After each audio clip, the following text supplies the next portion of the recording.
Hello everyone, welcome back to my channel. আজি আকৌ ঘৰলৈ বুলি উভতিছোঁ গুৱাহাটীত যেহেতু মই আহিছিলোঁ আৰু ষ্টেচন পাই ভাবিলোঁ কিবা এটা খাই লওঁ আৰু ফ্ৰাইড ৰাইচ অৰ্ডাৰ কৰিলোঁ খাই মেলি আকৌ ষ্টেচনলৈ গ'লোঁ গুৱাহাটী ষ্টেচনটো সঁচাই বৰ ধুনীয়া কৰিলে মই বহুত দিনৰ পাছত আহিছোঁ আৰু এয়া মই প্লেটফৰ্ম টিকেটো কাটি ল'লোঁ আৰু চাই ল'লোঁ কোনটো প্লেটফৰ্মত ট্ৰেইনখন আহে আৰু এয়া ট্ৰেইনত উঠিলোঁহি আৰু এয়া চাওক বাচ্চাটো ইমান কিউট আছিলে তাকে চাই আহিছোঁ আৰু 6 ঘণ্টা ট্ৰেভেল কৰি ফাইনেলি ষ্টেচন পালোহি আৰু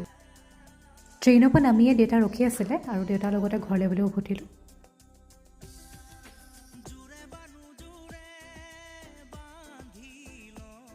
আৰু মই যিহেতু উৰুকা দিনা পাইছিলোঁহি আৰু সেইকাৰণে বাটত দেখিছোঁ আৰু মেজি বনোৱা ঘৰতো মিয়া মেজি বনাই থৈছে